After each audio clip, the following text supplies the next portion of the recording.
Hey YouTube, it's Ringer VSG here, or Lizzie. Just a quick update. Just finding 10 minutes has been really difficult this week. So details. I had VSG surgery on the 13th of January 2015 with Dr. Yong in Joondalup Private Hospital in Perth, West Australia. I am currently 1 week post-op. At the moment, my starting weight was 100.8 kilograms, and my 2 week post-op pre-op diet after OptiFast, I was 96.2 kilos, and this week I'm coming to you at 93 kilos. So that's a 7.8 kilo loss since starting this journey on the 1st of January, which I'm pretty happy with. I don't think I've ever lost that much weight. I think in the last week I've lost 3.2 kilos in a week. That's bloody amazing. I've never lost that much weight in my life in 1 week. I'll put the conversions down below. Sorry, I'm just in the car and I usually have notes and all that sort of shit, so sorry, please excuse me, American friends. I'll just write the conversions. So update on how my surgery went. So we had to travel away for my surgery. It was down in Perth. I live 4.5–5 hours north of there. So we drove down that morning, fasting. It was horrible. I was so bloody thirsty. It was so hot that day.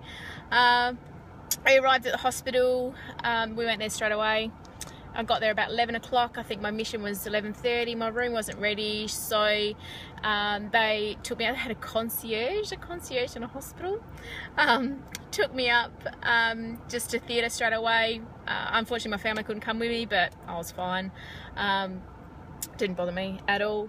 I went up to the theatre holding bay, I think they call it, where they ask you your name and your date of birth 50 million times, and you get your gown, your stockings, and all that lovely gear that they put you in. Sat there for 2.5 hours, read a trashy mag, went on my phone, you know, on my Facebook and my Instagram and all that crap you do when you're bored shitless and can't do anything. But it was fine. I wasn't nervous at all, didn't need a pre-med, and before I knew it, they were coming to take me through to surgery.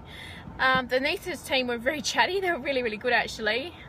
Put an IV in, no probs, and you know, put your gas on your face, and then next minute you're being told to wake up and give a cough so they can remove your tube. I don't remember much for recovery. I do remember them mentioning something about my oxygen being really low, and my room not being ready still. So my poor husband was driving around with the kids in the car. He thought, they said, oh, you know, I'd be out in an hour and a half, and 2:30 was my surgery time. So 4 o'clock he rang and I still wasn't out, so he was stressing to the max. 5 o'clock he ended up ringing back, and I just got back to my room. And he brought the kids up because stupid me thought it'd be a good idea beforehand. If I ever had to do this again, I totally would tell him. I actually probably wouldn't even take kids, but long story. Yeah, so he got to my room. It seemed like I'd only just been wheeled in there and he got there. He reckons it was a little bit after, but and the kids are like, "Mummy, mummy, mummy," and you know, want to jump all over me, and I'm like, and I managed to babble out, "Just go home, come and see me tomorrow," and that's all I managed to get out. And then I just passed out and slept. But the worst sleep of my night that night. It was, the nurse is coming in every hour, like you're just all hot and sweaty and yuck from all the meds and anesthesia and all that sort of crap they pump into your body. So it was a shit sleep, but you know, it is what it is. Next morning I woke up okay. Went to the toilet, they gave me a shower. They actually showered me, helped me shower, which was actually, you know, it sounds stupid, but it was actually kind of nice. Because I couldn't bend over because of, you know, your sores and your wounds and stuff, so it was really hard to bend over. But so it was actually really nice. I sat in a little chair and the lady washed my back and all that. Hubby was sort of trying to help as well as watching the bloody kids and stuff. Yeah, so yeah, day 2, but like it wasn't too bad. I just got very, very sick from the anaesthetic. I've only ever had one operation before and I wasn't sick at all, and I don't know why this time was different. My surgeon seemed to believe it was the anaesthetist team, anaesthetic team, however you want to say it. He seems to think that it was them because everybody who got done on Tuesday was sick, not just me, it was everybody. So I don't know, who knows, but I had like the pain pump thing, you know, where you press the button every few minutes and administers, it was called fentanyl, which is like morphine but it's supposed to not make you sick, but I don't know, made me pretty crook.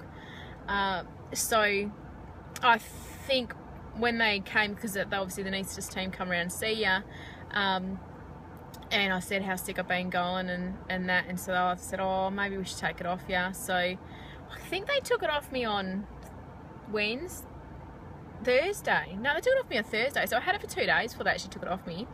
And I started feeling better as soon as they took it off me. But then they wanted me to take some other pain meds because didn't have the shoulder tip pain like lots of people say, the shoulder tip pain from the gas. I just had like normal, you know, trapped wind pain across my guts. And it was horrible. And like I knew like trapped wind, I knew it was trapped wind, and because I was hooked up to an IV just with fluids for 3 days, couldn't walk around because they wouldn't let me walk around with the IV. So it was really, really hard. So that the pain from that actually made me sick and actually made me physically vomit. So they would give me pain meds for that, but then the pain meds would make me sick. So it was a bloody vicious cycle there. Eventually I got rid of them though and just went on just normal anti-inflammatories and Panadol, which was heaps better. So the first day, Tuesday, I was pretty shit. Wednesday I was pretty crook as well. And then Thursday I had a bit of pain in the morning, which was making me sick, but then by Thursday lunchtime actually I was allowed to have nourishing fluids rather than just clear broth, and it was like a soup, and my god, it was the best soup I think I've ever had in my whole life. It was yum, and do you know what? I felt 1,000 times better after I had that in my guts. So yeah, it was just unbelievable. And the surgeon laughed. Like the next day he came and visited me, and I told him, I said, oh, you know, I felt so much better after I had the soup. And he goes, do you know what, I've just removed most of your stomach, it shouldn't really matter. And I'm like, I don't know, mate, I don't know, that's just what my body needed. And yeah, so by Friday I was good. So I came home Friday, but got out of hospital on Friday. That was day 4, and my IV had been out for 24 hours by then. I still wasn't tolerating water very well, and didn't actually until day 6. And so obviously we had to stay in Perth for a whole week. So Sunday I remember sitting around, we went to a friend's house, and God, my husband, totally off topic, but my husband had just, I don't know, thought that, well, Lizzie can't eat, I'm just going to go around Perth and get the most beautiful Asian food. See, he had Japanese twice, Vietnamese, some beautiful Chinese place, all these places that, oh, excuse me, we never seem to go to when we're in Perth, and I can eat, and then all of a sudden he eats all this beautiful food. I just have my miso soup. Anyway, so sorry, off topic. I went around a friend's house on Sunday when they had another ass meal, and I was sitting there and I was having my miso, and I could actually drink, like, I drank like a cup, like, you know, like a proper cup full of miso soup, and it went down no worries. And then after that I could all of a sudden drink water really well as well. It was like all of a sudden snap, you know, my stomach swelling had obviously gone down and I could actually tolerate water for a change. So yeah, so ever since then I've been alright. Do you know what, and I'm still shit taking water though. I'm getting in about 1 litre to 1.5 litres a day, but I went and saw my dietitian before I left, and she said that was fine.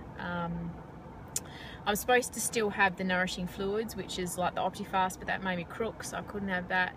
So and I tried the Sustagen, which is another similar product, you know, like a protein shake but with fibre, and it's got, you know, all your vitamins and crap in it, but oh, it's just so sweet. Obviously since surgery I just can't seem to tolerate really sweet stuff. Powerade I can, Powerade's all good. but the sausage was just too sweet, so you know, I don't even think I'm going to drink it.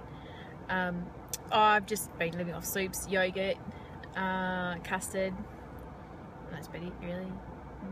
Barocca in my water sometimes. I have been really naughty and not taking any of my vitamins at the moment, and I've just come from the GP. The bloods I had taken before surgery, like they do bloods and ultrasound and stuff, they obviously some of things come back as abnormal.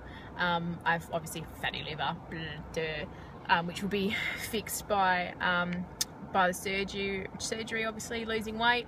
I had my glucose and my insulin levels were abnormal, but they will be fixed by surgery, so she said don't stress about those. But my iron levels are really low, which is shit, and I'll spew on about that because I hate taking iron tablets. I had to take them when I was pregnant with my last child, and they're just disgusting. They make me so constipated and I don't actually still have some left because I stopped taking them. I was very naughty.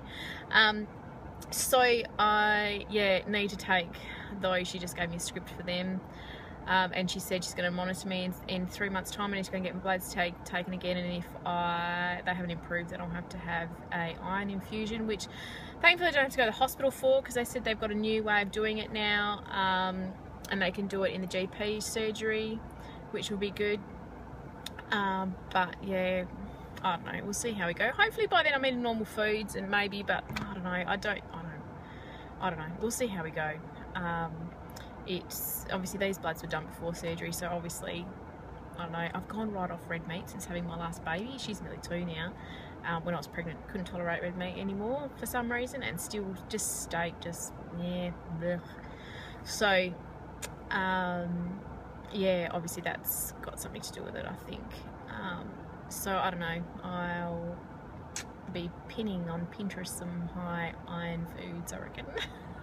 Try and get it into my diet rather than taking these freaking horrible tablets. Yeah, so, but anyway, at least she cares. Like, you know, she's my new GP. I actually swapped over to her a couple of years ago, and she's awesome. I love her. She's great. She's so much better than my last GP. So she'll be helping me monitor my bloods and stuff, because obviously going back to the surgeon in Perth is quite difficult. I'll only probably see him twice a year. You're supposed to see him like 4 times a year, but you know, it's a bloody long way to go, and with kids, and yeah. But overall, surgery went really well. I'm hanging out to get onto the pureed stage. I'm still having the fluid stage. That's for another week, so until next week, and then I can start purees, then there for 2 weeks, and then after that I can start soft foods and start introducing more foods into my diet, and I'm hanging for that. Yeah, just hanging for some texture, you know. But yeah, anyway, so that's an update from me. I hope everyone's doing well. I've so many videos I need to catch up on. I didn't watch any videos while I was in Perth away. I should have, but literally while I was sitting there, you know, on my Facebook and stuff, waiting for my surgery, I get the text from my phone company saying, you've used 100% of your allowable data, blah blah blah, with 8 days left in your billing cycle. I'm like, shit. So, and YouTube just, you know, it sucks the data, so I had to wait until I got in Wi-Fi. We were staying down, he doesn't have Wi-Fi, oh my god. Anyway, but yeah, so I had to wait until we got home, and at the moment I am exhausted, so I'm going to bed at night and going straight to sleep, which is very unlike me. I usually go to bed and watch YouTube videos for 2 hours, so I'm not doing that at the moment. So I managed 2 the other day, and I haven't watched any more. I'm so, oh my god. Anyway, see how I go. Anyway, I think that's about it. I don't know what else to say. Anyway, if you want to know anything else, let me know, and I can talk about that. But other than that, surgery went well, feeling pretty good. Would do it again in a heartbeat. Next time I just wouldn't take the hubby and kids. Anyway, catch us all later, bye.